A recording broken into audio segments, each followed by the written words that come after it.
People was complimenting my glasses today. Oh, word. I like Yeah. Where you get them glasses? Zenny Optica. Zenny Optical, Zelo, goggles for you, or Timu. One of the four. Be prepared to wait 4 weeks to 8 months. That's what. So we plan on tinting these windows. Not on this car, on another car. Yeah. Ourselves, you know, because sometimes you just want to save money. And then plus, if you got hands, you got a mind, you can do stuff that other people be doing to charge you. So I figure we can do it. Save money. Plus, I'm good with my hands. Then my wife is artsy. On top of that, atypical. I'm A, B, C, D, G, D, typical. Never know what you're gonna get out of me every day. But we get it done together.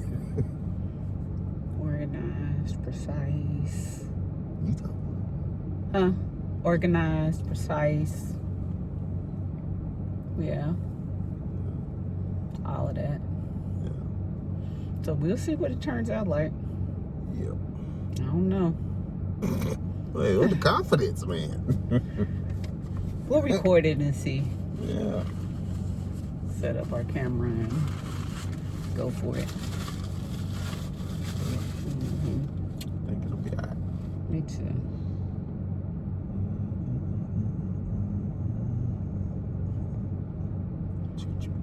We had our kids come over on Father's Day, and then we had one come over the other day. They have so many things still going on as adults. They still so... How we were. They're old but young. They never stop being your babies. Never stop being your babies. I think they were supposed to be celebrating Corey and his Father's Day. We turned into a counseling session. But it turned into a counseling session about their fathers. So, who came over? The youngest of our Brady bunch, Dion, which a lot of you know, because y'all have followed me on my weight loss journey, and so y'all know Dion. He was my baby. And y'all know he is the youngest from my former marriage. And so he came over along with his girlfriend, and they came to visit Corey for Father's Day. But it became a session, a counseling session about both of their fathers. So, oh my goodness. Shoot, I'm like, shoot, if y'all only do, shoot, like I told them, like, y'all preaching to the choir, because I'm y'all other siblings, I mean, I deal with that on a regular basis of them ghosting me for no reason or having animosity for no reason. But mine is the opposite of what they're dealing with their fathers. Because the stuff they would say, no, I didn't do that. Or if I did some of the stuff, I apologized and did differently as time went on and trying to raise them or trying to, you know, still be that available father, that communicator, that counselor, that whatever. But sometimes your kids don't want to hear that. They don't want to hear the truth because that means they have to improve or do something different than what they're doing. Just like when we was their age, you know. So some stuff I noticed that maybe I may have done at their age, you know. But I never really had too much animosity towards my dad. And my dad wasn't even in my house all the time. Like, I know brothers and sisters, we done dealt with that because of the colonizer. I'm just going to call it what it is. It ain't just always us. It ain't always our fault as fathers or mothers. Sometimes it's an added entity in there that destroys a home. So, but beyond that, I just feel like that was a good time to, you know, at least have them come over. Biological, non-biological, to me, they all biological. I don't really care about that. But to have Dion come over, and he came over to see me, as you know, for Father's Day. But yeah, we talked about your own dad and counsel you and all that, you know, about that. So that's still a joy to me. That's not something I want to do all the time on, you know, Father's Day or birthday, you know, not like that. But I'm not gonna shy away from it because nobody's perfect, you know. But at the same time, you have things that you can change with your relationship with your kids if they're willing to let you change them, or if you're willing to change you to be a better parent to them. And so that's what we was talking about. You know, sometimes men or women, but we talking about men, they're not available for change, or they don't want to change, or they stuck in their ways, or they still think about the ex-wife or the ex-girlfriend or whatever, and you can't even get past that because you treating your own kids, your biological kids, funny and funky because you worried about something that you ain't even with no more. Worried about a person you ain't even with that ain't even think about you no more. So that's you as a father, as say Dion's father, he's letting my wife live rent-free in his head, which is affecting the kids because they don't even know what's going on. They don't see it like we see it as their parents on the other end, other parent. You know, I had to deal with the same thing. Get talked about like a dog. I mean, but I still live my life and still love my kids unconditionally. And God just work it out. You know how God gonna work it out. So that's how I feel about things. Like, I don't be worried about no flesh, no person. I be worried about my soul and what God gonna do with me if I don't get it right. And other people, if they don't want to get it right, that's on you. But I know me, so that's how I feel about it. You know, counseling and stuff is, I'm gonna give you the advice that gonna be positive. I ain't gonna give you nothing negative, because what they gonna do? They're just gonna keep you in a negative state. So, my bad. You okay? They just don't realize the trauma that they inflict on these kids when parents do find it necessary to split apart and the other parent can't release that bond completely in a positive way. It inflicts trauma on the child that lasts throughout their life, and it carries into their adulthood. And that's what our kids are experiencing. We witnessed that on Father's Day with Dion and with his girlfriend, and how they are reacting towards their fathers. We witnessed that with the older kids and how they react towards you. I'm happy to get a text message. Yeah. If I get a call, I'm enjoy. So, yeah. So, and that goes from not being able to release those bonds properly, and that's what happened. I mean, like Dion said, he wants to know the answer. Why did you have hate in your heart so much that it allowed it to affect how you treated, as he said, how you treated us, the kids? So that's deep. Yeah. That's deep. And I don't have an answer for that. I can't answer for the other parent. And that's unfortunate. Very unfortunate. So.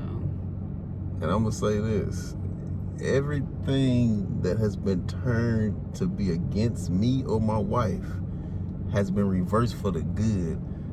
Our kids still find some kind of way that they have to communicate with us. They have to ask us something, some type of advice, something, because of the God in us and because how good we are towards them. we still love them unconditionally. So no matter what somebody say behind our back, no matter what somebody try to say to fill their ear up or how they feel because they heard all this in their ear, they still gonna see the true meaning of us and who we are. And that was my advice to them, was that at some point they're gonna have to let go of that hurt and really focus on the individuals that have embraced them as a parent, as a mother, as a father, who is ready to love them as a mother, as a father, and just focus on them and the love that they're trying to give them, if that makes any sense. So I know it's hard to do, but at some point that's what they're gonna have to do, is just focus on that and receive that love. Because otherwise you're gonna be looking for answers all your life. And you gotta love yourself first, because you can't try to go love your mother, your father, biological or non-biological, and you don't even love yourself. So I'm just gonna say that. You gotta find a way to love yourself some kind of way. Because once you do that, you're gonna get to see where love is at in your direction. You can see, oh, Miss Kenita love me. Oh, Corey love me. Oh, I'm tripping of my own self. Because I ain't looked in the mirror and said, wait a minute. Light bulb, I need to chill out. I need to figure out another way to care for people and love and understand and listen and try to comprehend what's going on. Yeah, and I think that comes eventually, because some people probably feel like, you know, if my mother or my father didn't love me, then how does that make me worthy of loving myself? Right. So that could go really deep. Very, very deep. I gotta start myself first. So if I don't figure out a way to love myself, I'm gonna always be last or second or third. Myself's gotta be first before I can love my mama, my daddy, my grandpa, sisters, brothers. I gotta love myself. You gotta start with yourself. You only wake your own self up to go do what you gotta do. You the only one right there. So looking outside yourself to be like, oh, my parents didn't care for me this way, or they treated. Till you love yourself, you're gonna always see that. But the biggest thing is that we'll continue to pour into our children, those that let us pour into them, and hopefully they'll continue to receive it.